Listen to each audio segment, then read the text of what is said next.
What an idea. What an idea. Okay, so let's pretend I have just entered the room, okay? So, yeah, good morning. Good morning. That is nice, super nice. Despite the cold weather, huh? And you are second grade B. Let me connect my iPad.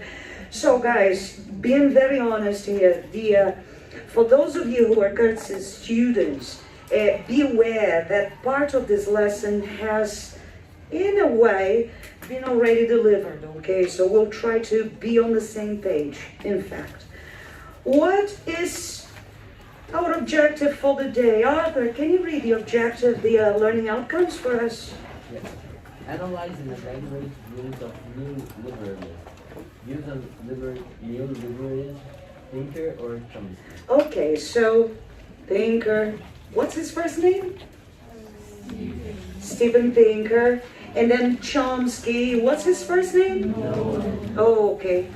I got two different quotations, and, just to help you recap their opposing views on neoliberalism, I got two quotes, and I need you to tell me who said what, okay?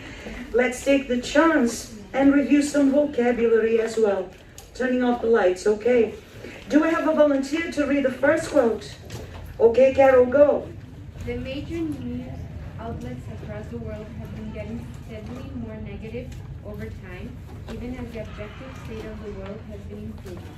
If we set our goal of improving human welfare, we can succeed. Applying human brain power and human sympathy to make people better off is not easy. Great pronunciation. Who said that? That first one. Was it Pinker or was it Chomsky? Pinker? How do you know? Because he said that about the negative news outlets, and what Thinker was saying was about these lines, like that we focus only on the bad things, so we don't see the good things, because the good things, like, we undermine. Beautiful word. Yeah. Ignore. Yeah. Some useful vocabulary here, huh? What's a news outlet? Give me an example. Turn up the volume, love.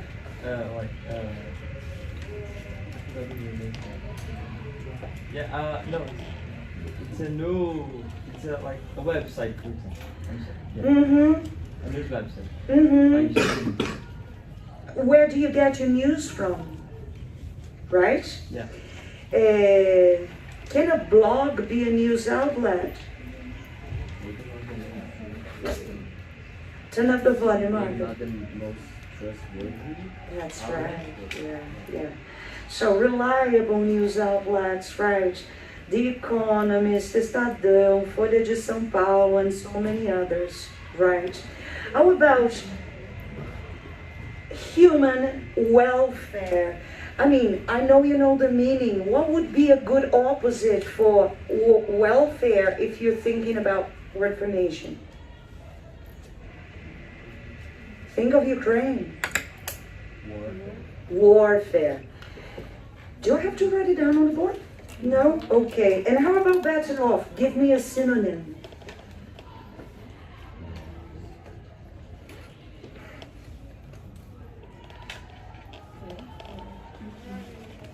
Turn it up. Poor. Rich. It means rich. Okay. Like the opposite. The opposite is? The opposite of better off is? Worse off. Better off rich, worse off poor. Okay. So yeah, Stephen Pinker is rather optimistic, right? Yeah? Okay. How about the second quote? Who can read it for me? Sophie? Oh, no. No. It was a hand for the first. Oh, sorry then. Sorry. Louder? Is this a... Okay. Neoliberalism is an aligning mechanisms of social solidarity and mutual support and popular engagement and determining under the lack of freedom. Freedom means subordination of the decisions of concentrated, accountable private power. What did you say? Can you say that again? What, this word here? Yeah, yeah. Rosadas. Who? How do you know? Turn up the volume, Laura.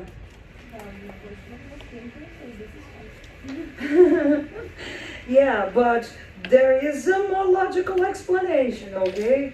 Yes, Arthur. It's a more, because we said that the thinker was more optimistic, then we have more negative view or more, negative view, that we are like subordinated to like private power, private interests, and not the whole solidarity, mutual interest. That's right. Can you see, which are the negative words here that point to Noam Chomsky? Subordination, yes. Anything else that is really quite negative? Undermining mechanisms of Undermining, that is a beautiful word formation item, right? Undermine the mechanisms of empathy, of, you may call me tacky, but of love and respect and dignity, right? What about this word here, unaccountable? So he's saying that the power, the private power as we know it, is unaccountable. What does he mean by that? It's like grotesquely big, like really big. Yeah, Mateus, thank you, Arthur. Would it be like conflicting? Yes. Did you hear Mateus? Yeah? You see, who is the private sector? I mean, we don't know, and they're not ever the ones to blame, right? They are not, they will not be made responsible even when they abuse of this power, okay? Yeah, so we are on the right page right now. In fact, this is food for thought, okay, guys? Who do you stand with? This is a driving question, so is neoliberalism threatening our democracy or is it not? I don't think this is a question I can answer. You see, it is for you to keep it under your hat. So, let's get started with a text. You have this text in your handout, guys. I copied the text. The exercise in the handout was slightly different from this, okay? I just got the review on Steven Pinker's book, the one called Enlightenment Now. And at this moment, I want to draw your attention to language, okay? Deal?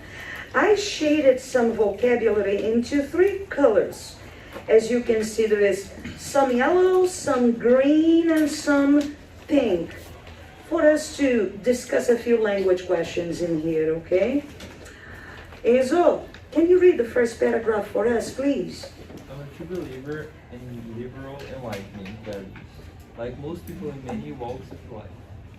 I have experienced the global and the local modernity and tradition, professional opportunity, and family ties, which have always been features of progress for the strength of enlightenment. Now, Steven Pinker's new book is that it articulates these features. Pinker is a psychology professor at Harvard and a wide-ranging public intellectual. Makes his case with masses of data, compelling arguments, and considerable eloquence. The weakness of the book is that it doesn't seriously consider the human values that connect people with one specific family, community, place, or tradition. Okay. I know you are very good at analyzing language at this point, okay? What do the items in yellow have in common?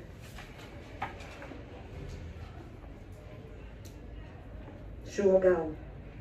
What do you think?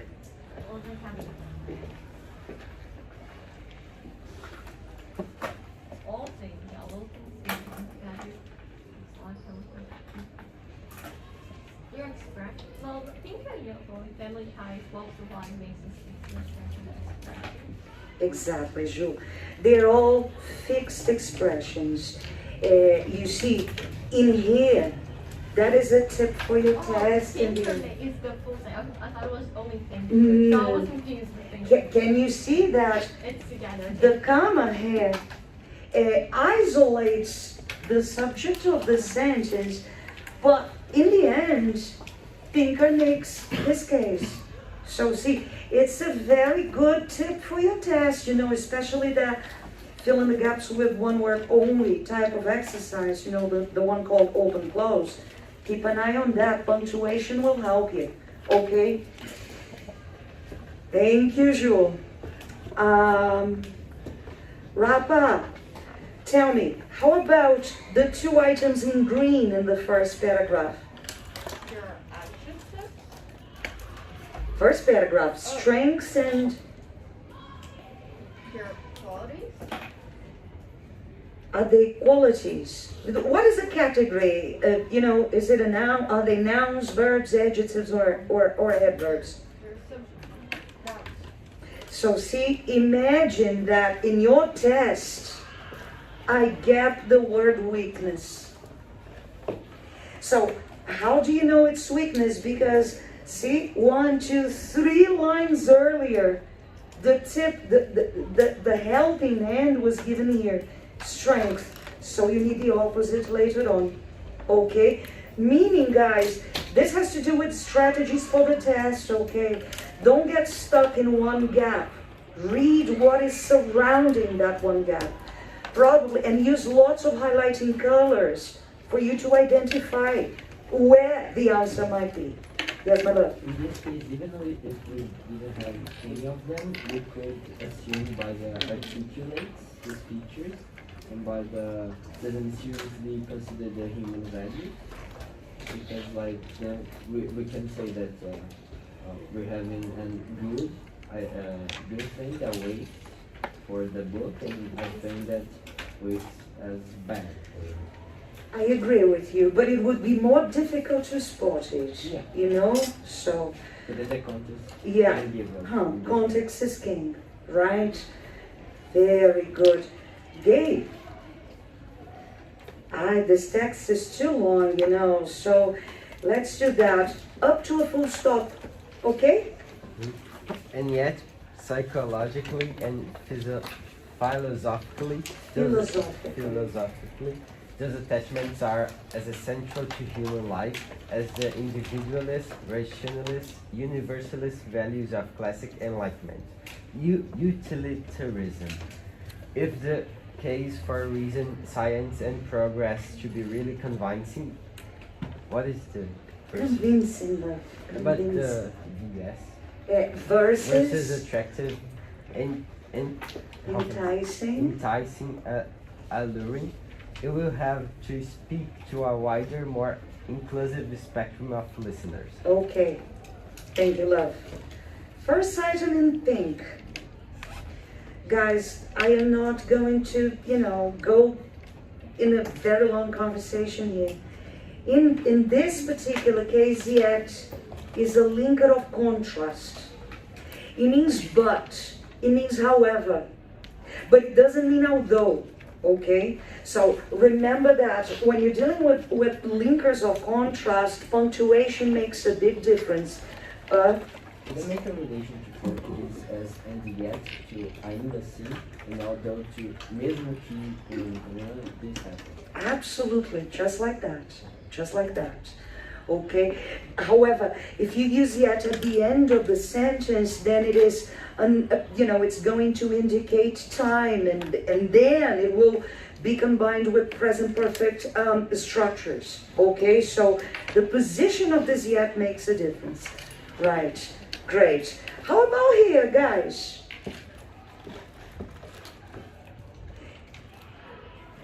I mean, word for nation, okay? That's what I'm saying here. See, if I were to get the one in the middle, look around. Because the answer will probably be around. I'm trying to make this point. I've been trying to make this point over and over and over again. Okay? Now, I need a volunteer. Who can tell me about the difference between convincing, attractive, enticing, and alluring? I don't know exactly how to explain enticing, but attractive is something that is like it has beauty when it's attractive, and alluring is like I use this have reference because it's easier for me, but like the melody of a song of mermaid. That's alluring. It's like it's persuasive, but in a way to attract you closer, not in the way of convincing. Like trying to convince is like trying to stand the point and then making the person to agree with you. It's like persuasion.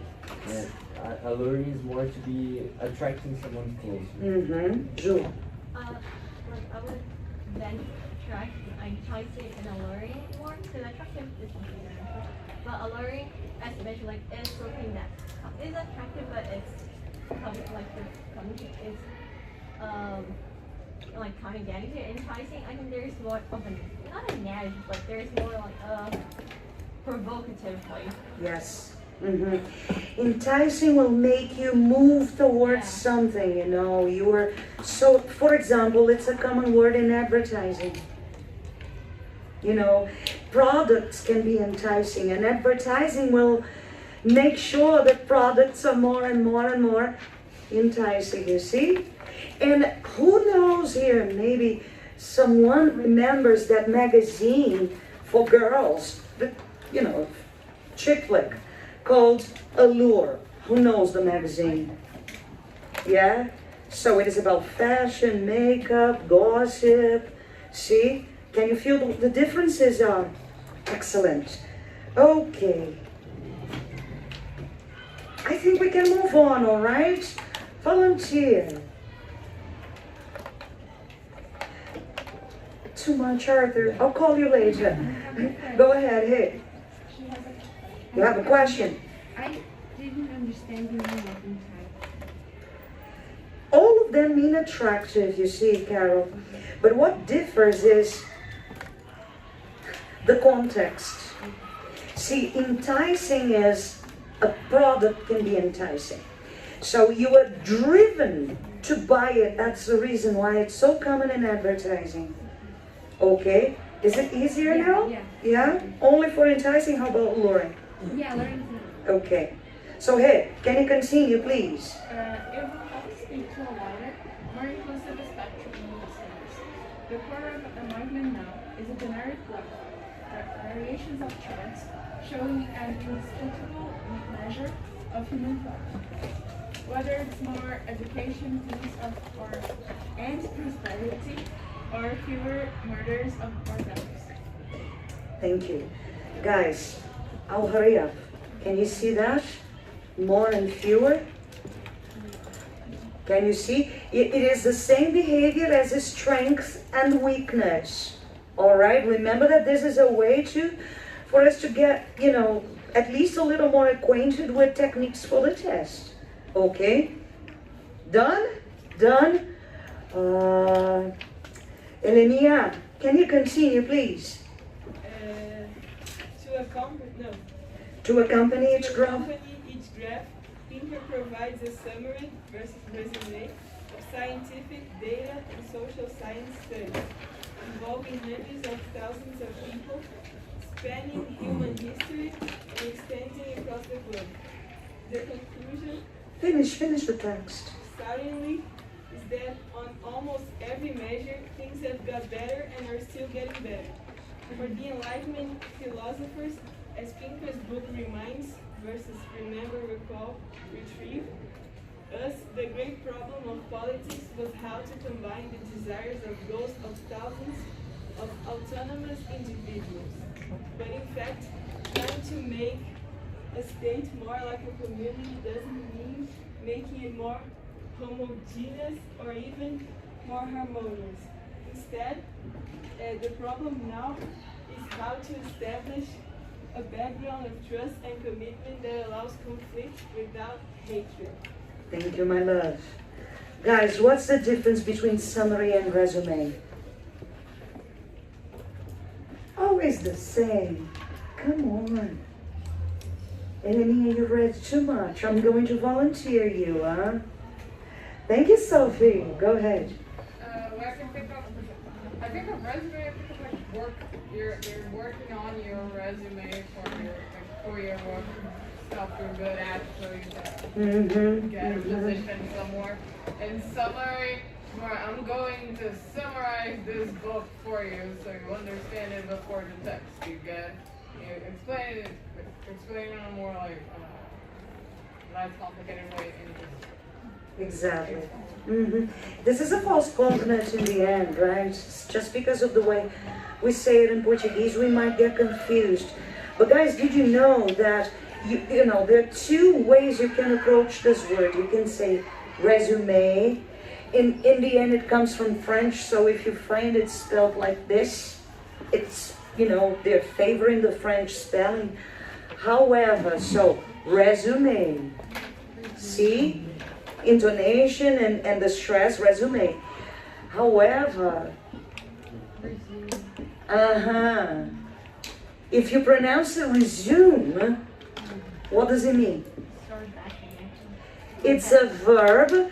Speak up, Ju. Once you go back, you start again. Like you resume a video, you pause it before and you resume it. Exactly. Like you're watching a video on Netflix and you stop to eat something and then you resume the video. Okay? Yes. But the example would be like you resume a project. Like if a lot of people stopped doing something they would because of the pandemic situation, they resumed to do it now that we have. Absolutely. Right. Absolutely. Absolutely. It's just the context. Yeah.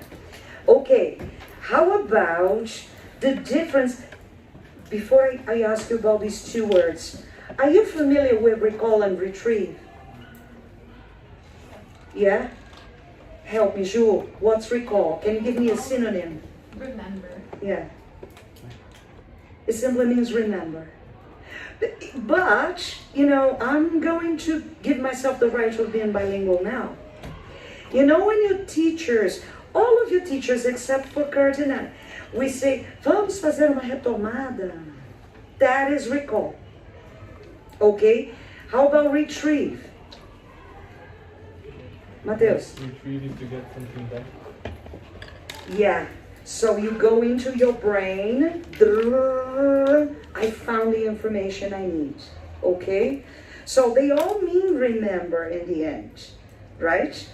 But there is an important difference between remind and remember. So my question for these two is, why not remember in this gap in this question, Carol? Because remind is when you do like an association with something. You know, like with you remind me of, I don't know, Taylor Swift, something like that. When you like, Exactly. like it's an association between two things. You see something and it I don't want to use reminds you, but I would like you remember of something that is related. You remember something that is relatable. So look, in the end, the difference is, you know, the meaning is so subtle that, Arthur, do you know?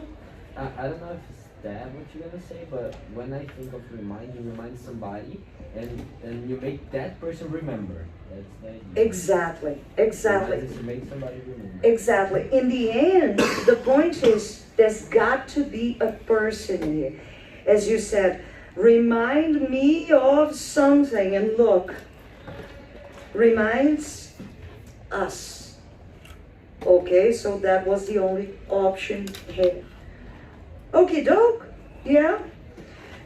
Guys, instead is yet another linker of contrast, and I've just used yet intentionally. And yet another is not a linker of contrast, it's just an expression, okay, to be more emphatic. You all know me, I'm a big drama queen, okay? And hatred. I know you know this word, but it's always good to remind you of the difference between Hatred and hate. What is the difference?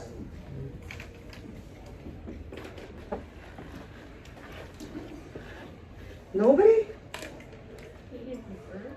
Hate is a verb. And hatred, it's so confusing. I know. Come on. This is a noun? Really? It ends in ed and it is a noun? Yeah, guys, I'm sorry. You know, that's just the way it is. Okay? Yeah, Mateus. I can also use them as synonyms. Come again? I can also use them as synonyms. If I say to the noun. Yeah, the meaning is exactly the same, you know. The difference is the category of word. Only this. I use say to the noun. This is a good question. I have to check the dictionary and tell you later. I'd rather play safe and use hatred as a noun.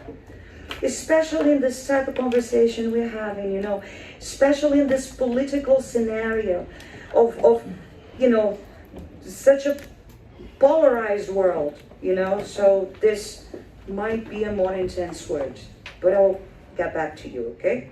Yeah? So, Chomsky it is. What are we going to do now? In your handout, I'm going to play that video, and sorry, Kurtz, as a student, I don't think you had the chance to correct it, did you? The first 3 paragraphs. Oh, okay. The last 2 we haven't. So I'm sorry, guys, if this is a repetition, but it's good because we're studying together for the test, okay? I will play the video, and if you are, you know, so that we are all again on the same page, for some of you it's going to be a novelty, partially a novelty, and for some others this is going to be retrieving the content, but this is a listening activity, okay? I'll play it only once because I have the impression that you can compare, right? So, guys, yeah, let me tell you, I don't know the page. Who can tell me what the page is? Page 7, exercise 7. You've done this a million times. Fill in the gaps with a word or a short phrase. Okay?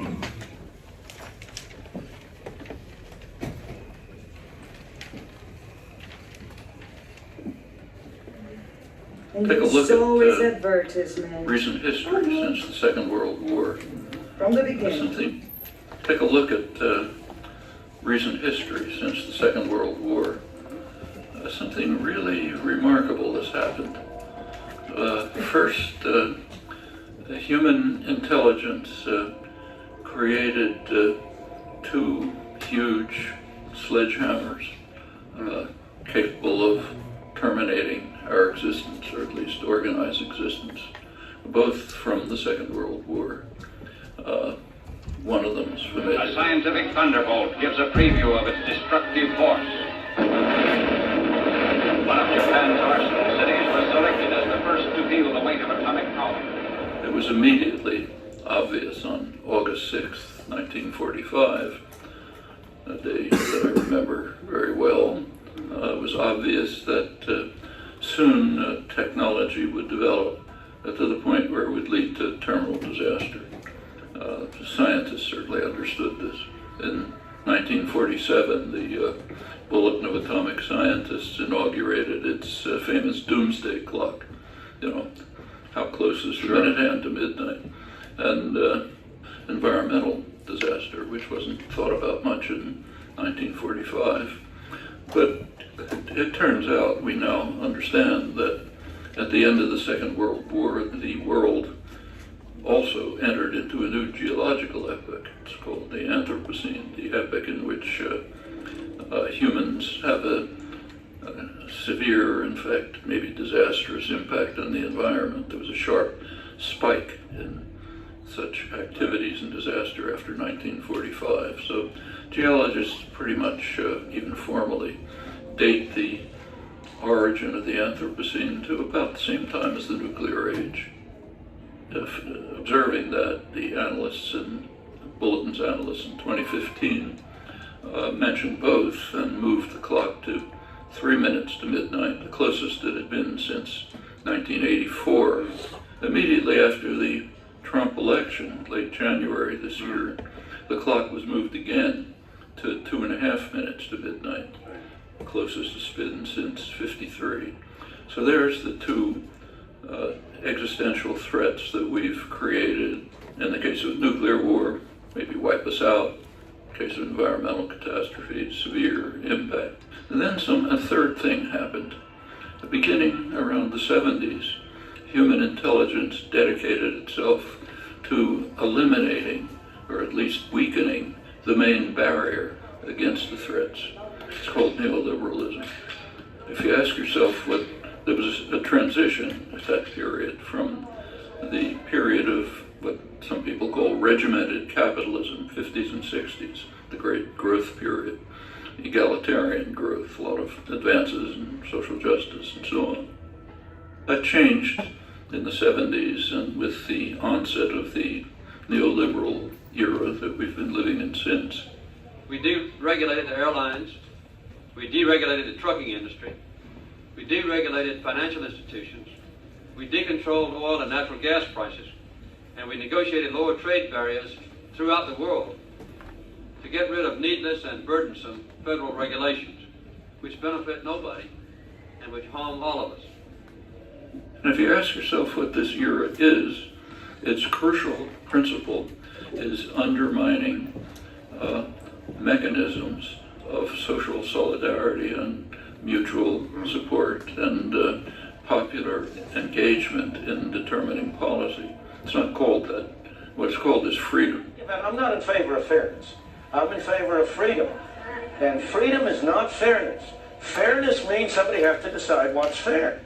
But freedom means subordination to the decisions of concentrated, unaccountable private power. That's what it means. The institutions of governance or other kinds of association that could allow people to participate in decision making, those are systematically weakened.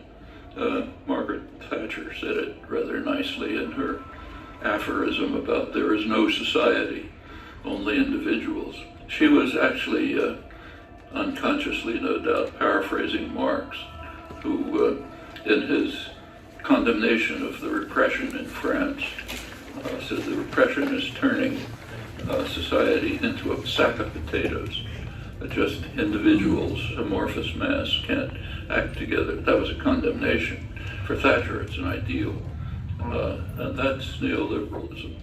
We destroy, or at least undermine, the governing mechanisms in which people, at least in principle, can participate to the extent the society is democratic. So weaken them, undermine unions, other forms of association, leave a sack of potatoes, and meanwhile transfer decisions to unaccountable private power, all in the rhetoric of freedom. Well, what does that do? The one barrier to the threat of destruction is an engaged public, an informed, engaged public acting together to develop means to confront the threat and respond to it. And that's systematically weakened for people to become more passive and apathetic and not to disturb things too much. And that's what the neoliberal programs do. So put it all together and what do you have? Perfect storm.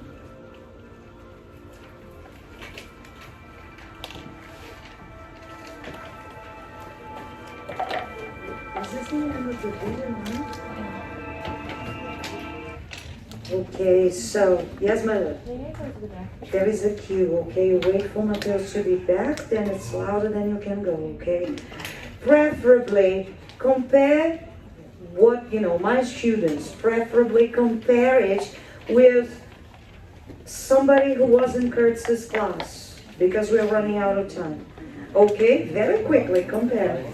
Yeah, you are practically already sitting this way, so compare.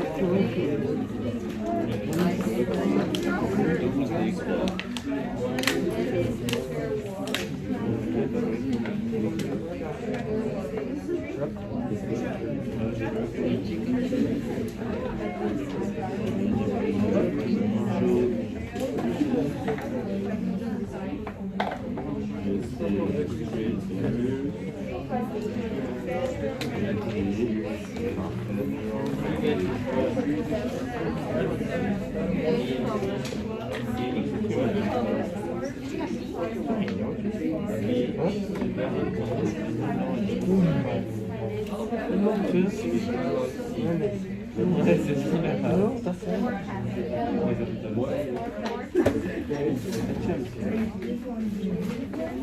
Ele tá no segundo filho.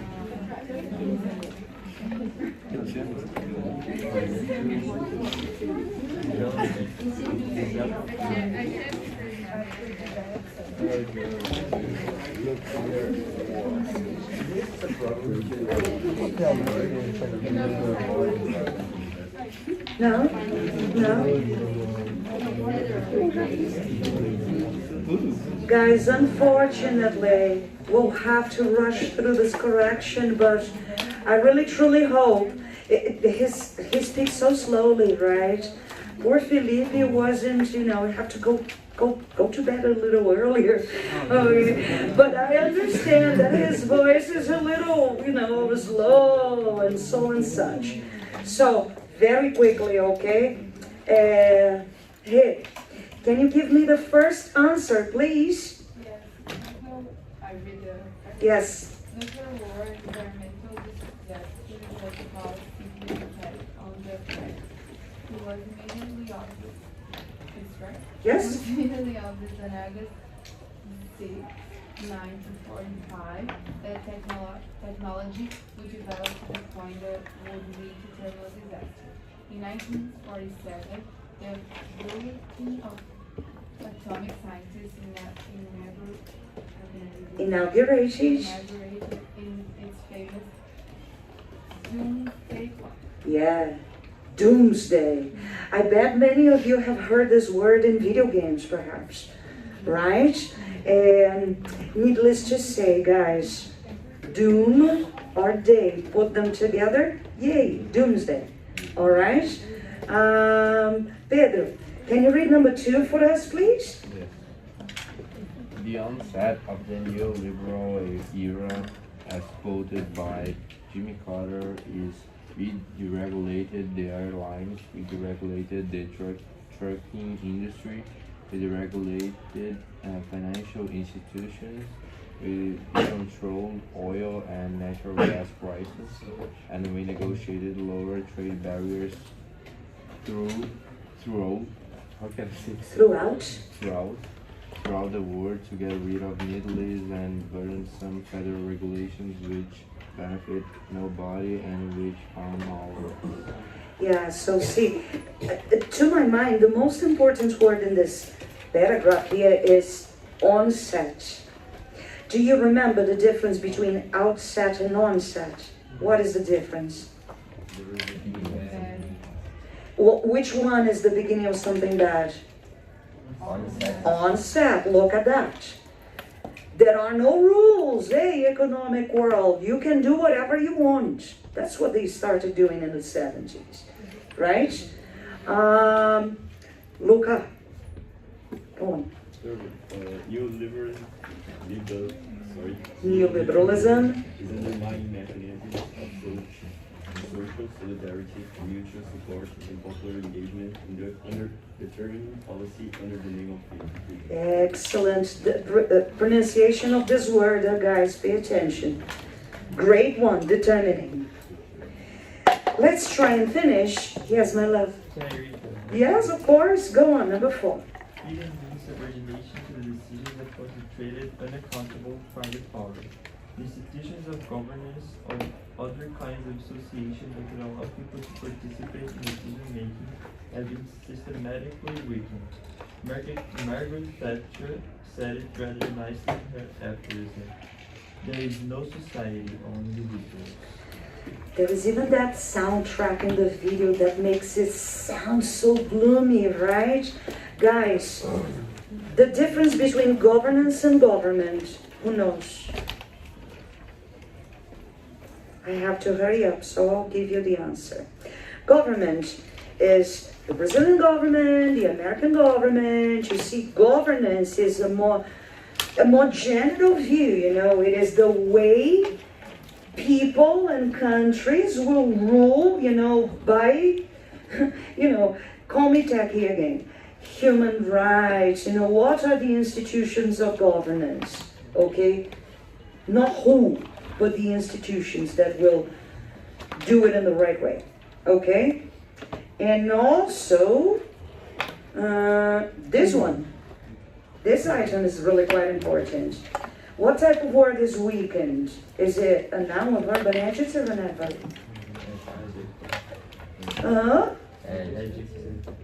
It's a verb, yes, it's a verb. And guys, can you see it's a verb that comes from an old friend of ours, weak? Okay. Last but not least, 2 minutes for that. B, go. Yes. The one barrier to the destruction of democracies and format made public acting together to develop means to confront and respond to this threat. This has systematically been weakened for people to become more passive and apathetic and not disturb things too much. And that's what the neoliberalism programming to. See, guys, I don't think we are able to draw a conclusion here. You know, you might favor Pinker, you might favor Chomsky. This depends, I even think, on how old you are, you know. But the thing is, you guys, you have the power now. We have an election, we have the power to vote. So all we need to be is more aware. That's all. More aware. Because democracy cannot be under threat, right? It is our future, yours and mine. Thank you so much, my lovelies. And we'll see you tomorrow, okay? Bye. Before we go, who are the absentees today? Nobody. Great. There were no seats for us.